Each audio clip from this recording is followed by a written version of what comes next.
Eu era só uma menina quando o filho do patrão começou a me olhar como se eu fosse dele. Ele me dizia que naquela casa, tudo que o dinheiro do pai comprava, ele podia usar. E isso me incluía.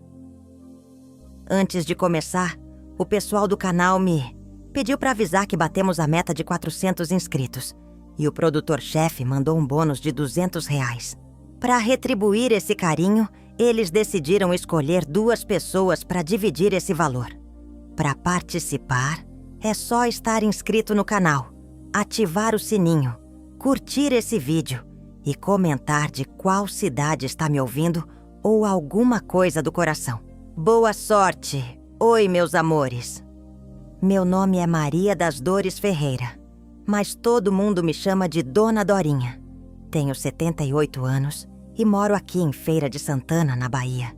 Hoje eu tô aqui para contar uma história que nunca tive coragem de falar em voz alta. Uma história que me fez carregar um peso no peito por mais de meio século. Se você tá me ouvindo agora, é porque Deus me deu força para finalmente desabafar. Eu nasci em 1946, num vilarejo seco e esquecido do sertão baiano, chamado Cipó do Amaro. Meu pai era vaqueiro, minha mãe lavava roupa para os outros. A gente não tinha quase nada, mas minha mãe fazia questão de dizer que dignidade a gente tinha de sobra. Quando eu fiz 16 anos, um primo do meu pai que morava em Feira de Santana veio visitar e disse que conhecia uma família boa, que estava procurando uma moça limpa e trabalhadeira para ajudar nos serviços da casa. Minha mãe me entregou com os olhos cheios d'água, dizendo que era a chance de eu ter um futuro melhor. A casa ficava no centro da cidade, numa rua larga cheia de casarões antigos. Era linda, cheia de móveis de madeira escura, escadas rangendo e um jardim com rosas que eu nunca tinha visto na vida. Me colocaram num quartinho no fundo, perto da cozinha, com uma cama de ferro e uma janela pequena. A patroa, Dona Eleusa, era uma mulher elegante, daquelas que só falavam baixo e pareciam que flutuavam. O patrão, seu Álvaro, era médico e saía cedo. Voltava à noite. Tinha um filho chamado Rodrigo, que estudava fora e só vinha para casa nas férias. Naquele primeiro ano, nem cheguei a ver ele. Minha rotina era puxada. Eu acordava às 5 da manhã, preparava o café, varria o quintal, lavava a roupa na mão e ainda ajudava a cozinhar. Mas eu fazia tudo com gosto. Eu queria mostrar que era de confiança, que merecia estar ali. Dona Eleusa dizia que eu era muito discreta e educada para uma menina do mato. Eu achava que era elogio. Com o tempo, fui me apegando à casa. Apesar da distância da minha família, a sensação de ter comida todo dia e um lugar para dormir em paz me dava algum alívio. Mas eu ainda sentia saudade das noites de cantoria lá no terreiro de casa, do cheiro de feijão com rapadura que minha mãe fazia, das histórias de assombração que a vizinhança contava. Foi quando eu completei 17 anos que o Rodrigo voltou para casa. Era dezembro de 1963, época de Natal. Eu lembro que ele chegou dirigindo um carro vermelho, desses que eu só via em revista velha. Tinha um sorriso largo e um jeito debochado. Cumprimentou os pais com abraços, me olhou de cima a baixo e disse: "Essa aí é a nova empregadinha?" Ri sem graça, sem entender direito o tom. A patroa só respondeu: "É a Dorinha, uma joia rara." Naquele primeiro jantar, ele não tirava os olhos de mim. Me chamava de Princesa do Sertão e fazia piada com meu sotaque. Eu ficava vermelha, abaixava a cabeça e tentava sair logo da sala. Mas toda vez que eu passava, ele inventava de pedir alguma coisa. Um copo d'água, um guardanapo, uma fruta descascada. No começo achei que era só brincadeira, mas com o tempo fui percebendo que tinha alguma coisa errada naquele jeito dele olhar para mim. Certa noite, já tarde, Eu estava lavando os pratos quando senti alguém atrás de mim. Era ele. Se aproximou devagar, me encurralou contra a pia e disse no meu ouvido: "Você é bonita demais para ser só empregada." Eu congelei. Não sabia o que responder. Ele riu, passou a mão no meu cabelo e saiu como se nada tivesse acontecido. Meu coração batia tão forte que parecia que ia sair pela boca. Naquela noite eu dormi com medo. Pela primeira vez, senti que aquele quartinho no fundo da casa não era mais um abrigo, mas uma prisão. Tentei contar para a patroa, mas ela disse que eu devia ter se enganado e que Rodrigo era um menino criado com princípios. Depois disso, eu calei. Engoli meu medo e fingi que nada tinha acontecido. Mas no fundo, eu sabia. Aquilo era só o começo. Rodrigo voltava para casa só nas férias da faculdade. E para mim, cada uma dessas temporadas era um novo ciclo de medo. Ele era um rapaz bonito, alto, de fala fácil. Na rua chamavam ele de bom partido. Mas dentro da casa onde eu trabalhava, ele se transformava num pesadelo de olhos claros. A primeira vez que me encostou foi aquela noite na cozinha. Mas não parou ali. Começou a me procurar sempre que os pais saíam ou dormiam.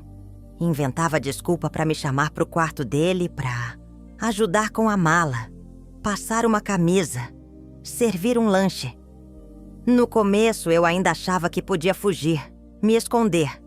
Mas naquela casa não tinha para onde correr. Eu era empregada e ele era o filho do patrão. Ele sabia que ninguém ia acreditar em mim. Um dia, depois de me agarrar à força no banheiro de serviço, ele me olhou e disse: "Você não é nada aqui. Se contar para alguém, vai sair debaixo de pancada com fama de vadia." Essas palavras viraram uma corrente no meu pescoço. Eu queria gritar, mas quem ia me ouvir? Dona Eleusa me observava com um olhar diferente. Às vezes parecia desconfiar, mas nunca perguntava nada. Teve uma noite que Rodrigo entrou no meu quarto bêbado e a porta não fechou direito. De manhã, encontrei meus lençóis bagunçados e uma peça de roupa que não era minha jogada no chão. Quando fui preparar o café, a patroa apenas disse: "Seca. Dorinha, vê se tem mais cuidado com as portas do seu quarto. Essa casa tem reputação." Reputação? Era disso que ela se importava. Eu passei a viver num estado constante de alerta. Dormia com a cômoda encostada na porta. Quando ele viajava, era como se o ar voltasse para os meus pulmões. Mas bastava ele chegar com aquela mala vermelha que meu estômago embrulhava. O que mais me doía era o silêncio da casa. Uma mansão, cheia de gente. Cozinheira, motorista, jardineiro, visitas. E ninguém via. Ou via, e fingia que não via. Eu era invisível. Só aparecia quando o café estava frio ou o piso mal encerado. Na quarta vez que Rodrigo voltou, algo mudou. Eu já estava mais arredia, mais calada. Ele percebeu. Começou a me ameaçar de demissão. Dizia que ia convencer os pais a me mandar embora, que eu era desobediente, mal agradecida. Numa noite, me segurou pelo braço e disse: "Você acha que pode dizer não pra mim? Você tá aqui por causa da minha família. Você deve tudo a gente." Foi nessa época que comecei a escrever um caderno escondido. Nele anotava os dias, as horas, os detalhes. Era a minha única forma de manter a sanidade. Escrevia com lápis, miúdo, no verso das contas velhas que a patroa jogava fora. Era como se, ao escrever, eu dissesse pra mim mesma: "Você não tá louca! Isso tá acontecendo." Um dia, Rodrigo me agarrou no Jardim dos Fundos, perto das roseiras. Eu reagi. Bati com a escova de roupa na cabeça dele. Ele sangrou, gritou, e eu congelei. Tive certeza que ia ser mandada embora, presa, espancada. Mas ele não contou pra ninguém. Apenas sumiu por 2 dias. Quando voltou, me olhou com ódio. Não me encostou mais naquela temporada, mas eu sabia que não tinha acabado. Pouco tempo depois comecei a passar mal. Enjoos, tonturas, fraqueza. A cozinheira, Dona Zefinha, desconfiou na hora. Me chamou num canto e disse: Dorinha, esse seu mal aí tem nome. Você tá de menino. Eu chorei tanto que achei que ia me afogar em mim mesma. Eu, grávida. E o pai era o filho do patrão. Ali, minha vida virou um abismo. Se essa história tá tocando seu coração, deixa um comentário aqui embaixo. Me conta se você já viveu algo que ninguém acreditou ou só diz de onde você tá me ouvindo. Eu leio tudo com o maior carinho. Curte o vídeo e se inscreve no canal, porque cada gesto de vocês é um abraço que me ajuda a seguir, contando o que um dia eu achei que ia levar pro túmulo. Os meses foram passando e Rodrigo continuava voltando nas férias, como se a casa fosse o palco particular dele. E eu, a atriz sem fala. A cada visita ele ficava mais ousado. Já não se escondia tanto. Entrava no meu quarto de madrugada, mesmo com os pais em casa, e saía como se nada tivesse acontecido. Eu vivia em alerta. Dormia de roupa grossa mesmo no calor. Encostava a cadeira na porta, mas nada impedia dele me agarrar. Falava palavras doces no meu ouvido e ficava ali até chegar na relação íntima. Eu comecei a mudar. Fiquei calada, retraída. As outras funcionárias notaram. Você tá doente, menina? Perguntavam. Eu respondia com um sorriso vazio, porque o medo tinha engolido minha voz. O corpo doía, a alma então... Nem se fala. O que mais me feriu não foi só o que ele fazia, foi o silêncio. A maneira como a casa inteira parecia saber, mas preferia fingir que eu era só distraída, atrapalhada, ingrata. Certa vez, Rodrigo me agarrou nos fundos da garagem. Saí com a blusa rasgada. Quando a patroa me viu daquele jeito, apenas disse: Você precisa cuidar da sua aparência, Dorinha. Tá sempre desleixada ultimamente. Naquela noite, tentei juntar coragem para contar tudo. Esperei ela terminar o terço. Me ajoelhei perto da poltrona dela e disse: Dona Eleusa, o Rodrigo, ele... Minha voz embargou. Ela levantou os olhos, com frieza, e disse: Dorinha, você mora na casa de uma família decente. Pense bem no que vai dizer. Engoli o resto da frase e fui embora. Foi quando percebi.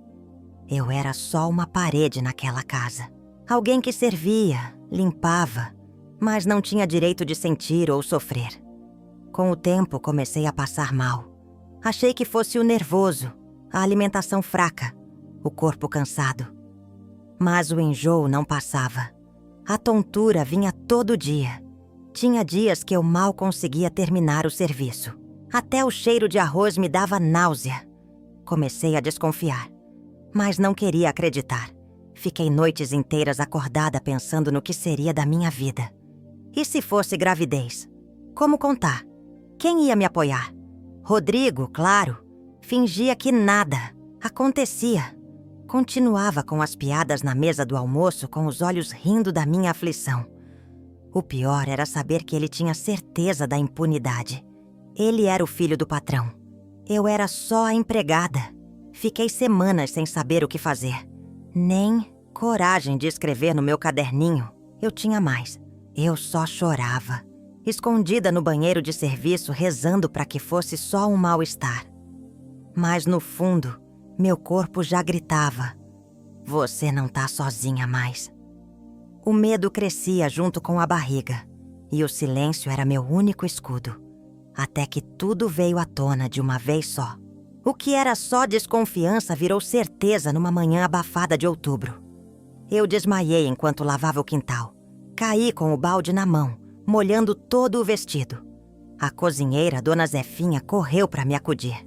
Me abanou com um pano e disse baixinho, como quem já sabia: Dorinha, você tá de menino, minha filha. Na mesma hora senti um calor subir do chão pro peito. A vergonha, o medo, tudo veio de uma vez só. Eu quis negar. Tentei dizer que era fraqueza, que eu tinha comido pouco. Mas ela me olhou com olhos de mãe. Isso aí é gravidez. Já vi demais para não reconhecer. Eu tentei guardar aquilo comigo, mas minha barriga começou a dar sinais. E como tudo naquela casa era vigiado, não demorou para suspeitarem. Um dia, a patroa me chamou no quarto dela e perguntou com a voz fria: "Você está grávida, Dorinha?" Eu engasguei, mas não consegui mentir. Apenas balancei a cabeça. Ela ficou em silêncio por uns segundos. Depois se levantou devagar. Ajeitou o colar de pérolas no pescoço e disse: "Você tem noção do que isso significa, não tem?" Tentei explicar, dizer que eu nunca quis aquilo, que Rodrigo... Mas ela me interrompeu com um olhar de gelo. "Não ouse colocar o nome do meu filho nisso. Você vai sair dessa casa hoje mesmo." Eu implorei. Disse que não tinha para onde ir, que não queria problemas. Só um tempo até arrumar outro lugar. Ela não respondeu. Apenas chamou o motorista e mandou preparar meus acertos. Recebi o equivalente a 1 mês de trabalho. Nem o suficiente para alugar um quartinho. Enquanto eu colocava minhas roupas na sacola, Rodrigo apareceu no corredor. Estava encostado na parede com os braços cruzados, sorrindo com desprezo. "Boa sorte com o teu bastardo", ele disse. Eu engoli o choro, respirei fundo e saí sem olhar para trás.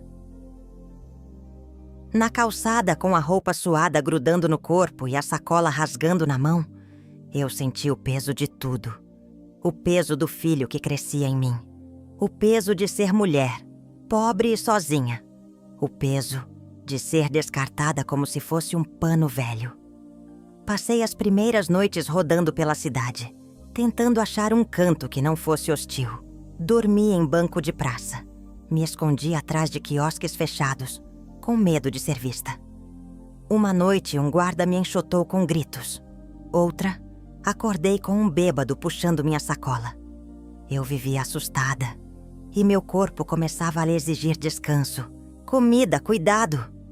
Foi quando reencontrei Dona Marlene, uma mulher que vendia empadas perto da rodoviária. Ela tinha me visto dias antes, sentada, chorando. "Você tá precisando de ajuda, né?" Ela perguntou. Eu desabei. Contei tudo com a voz entrecortada.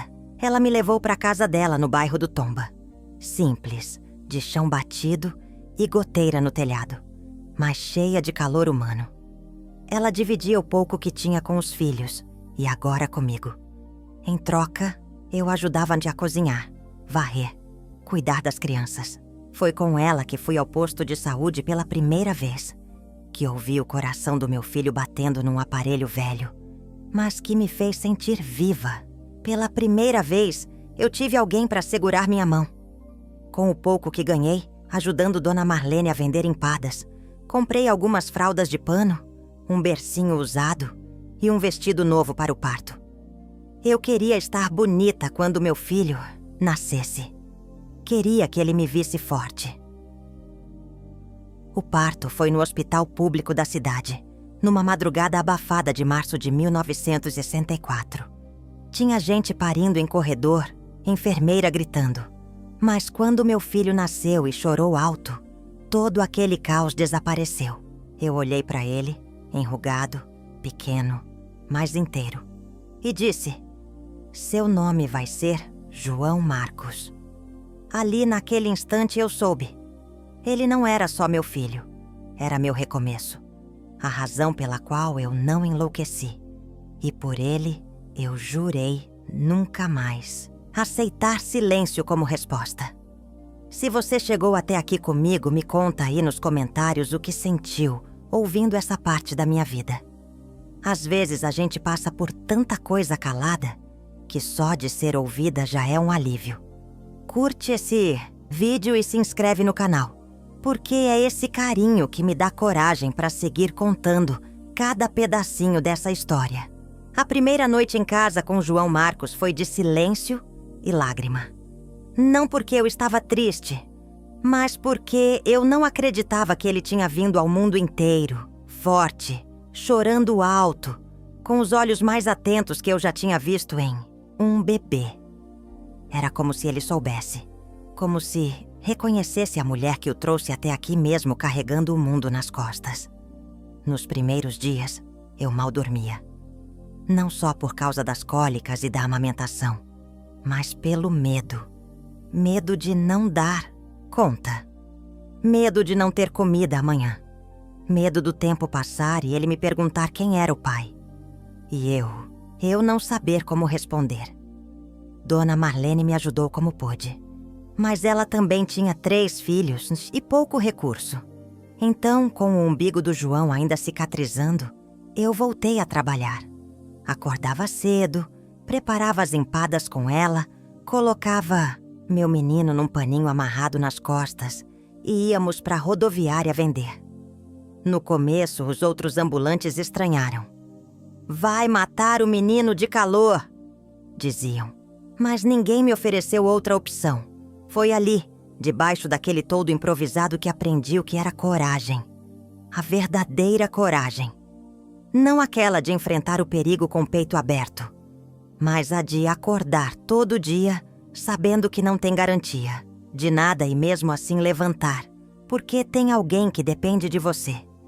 Com o passar dos meses, João Marcos crescia forte. Mesmo com pouco leite com farinha d'água e banana amassada, ele nunca deixou de sorrir. Quando começou a engatinhar, arrastava o pano das empadas e ria como se estivesse descobrindo um mundo só dele. E eu olhava aquilo como quem olha um milagre. Porque era. Fiz de tudo para protegê-lo.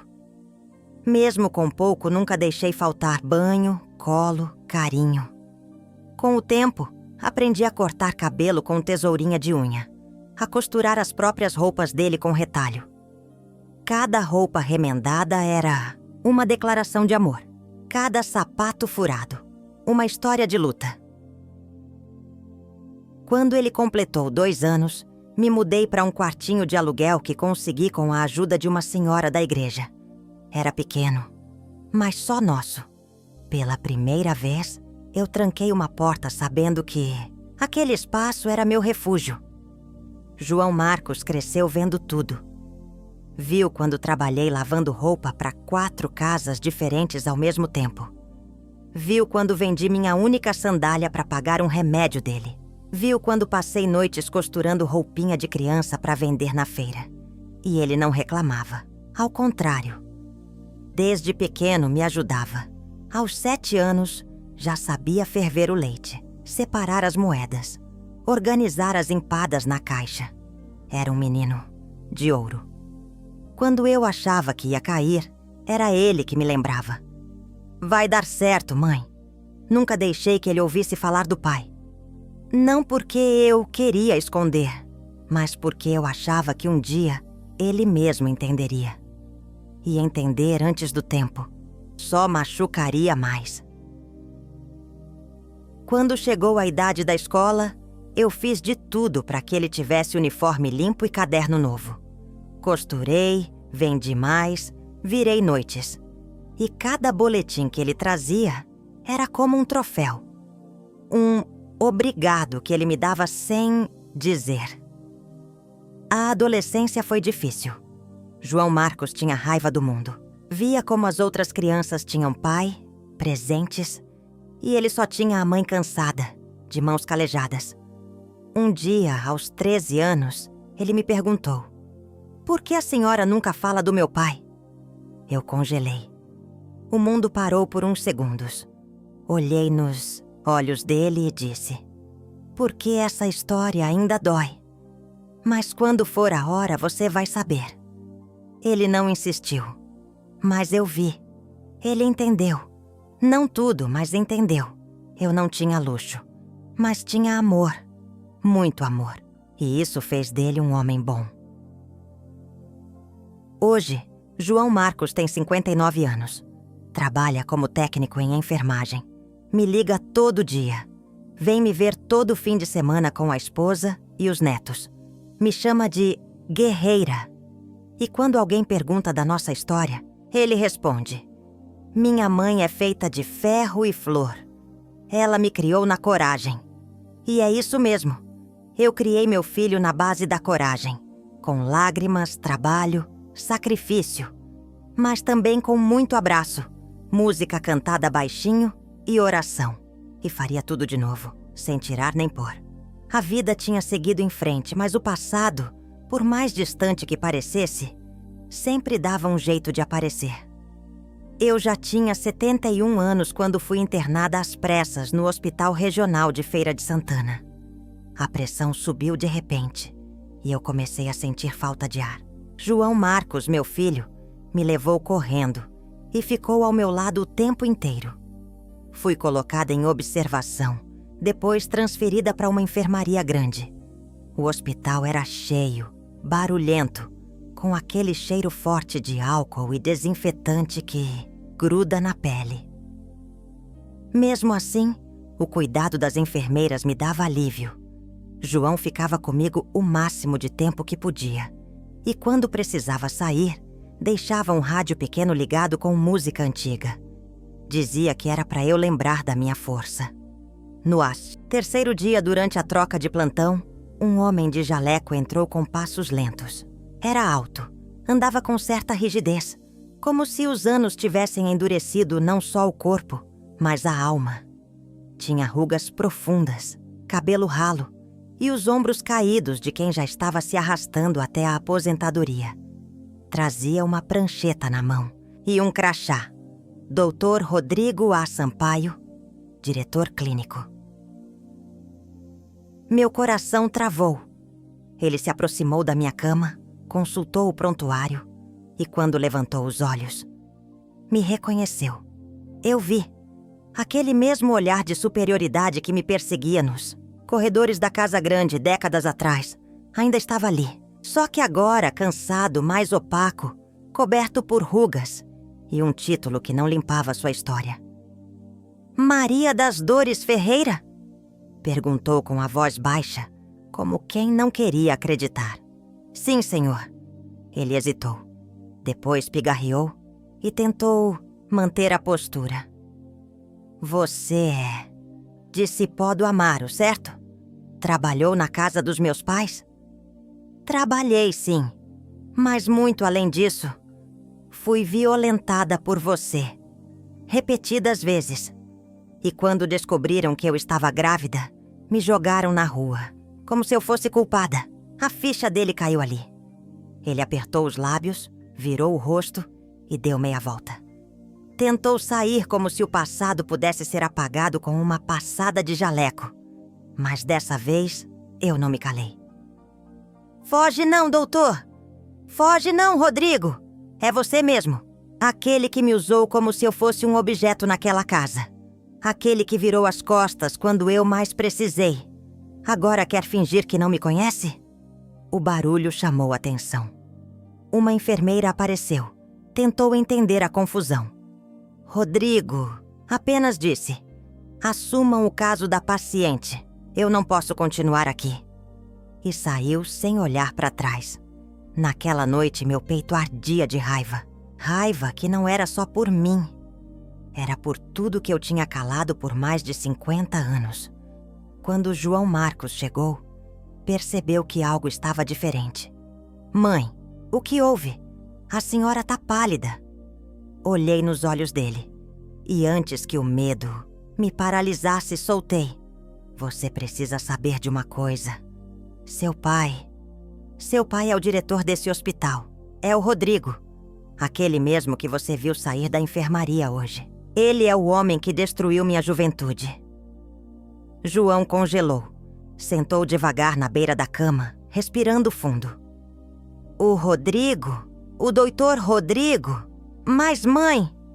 Sim, eu te escondi isso a vida inteira porque achava que te protegeria. Mas ver ele aqui fingindo que nada aconteceu me revoltou. Ele teve tudo. Diploma, status, nome. E eu? Tive que ralar, lavar chão e vender empada para te criar. Isso não é justo. João ficou em silêncio por minutos. Depois, com os olhos marejados, disse: "Vamos fazer justiça, mãe. Não é por vingança. É por respeito. Você não merece morrer com essa dor presa no peito." Nos dias seguintes, com o apoio de uma advogada da defensoria, entrei com uma ação judicial contra Rodrigo. Denunciei os abusos sofridos, os danos causados e o abandono. Não queria fama nem exposição. Queria justiça. Queria que, mesmo com o nome que ele construiu, o mundo soubesse quem ele foi para mim. E que João Marcos, meu filho, soubesse que sua origem não era vergonha, era sobrevivência. A audiência foi marcada. E eu estive lá, frente a frente com o homem que tentou me apagar. Só que dessa vez, quem tremia era ele. E eu estava inteira. A audiência aconteceu em uma sala fria, iluminada por luz fluorescente, onde o tempo parecia mais pesado. Eu sentei de frente para ele. Rodrigo estava encolhido na cadeira, com as mãos trêmulas e o rosto mais pálido do que eu lembrava.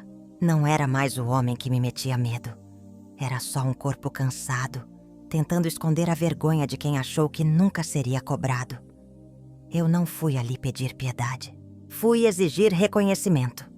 Dizer diante de um juiz o que me roubaram.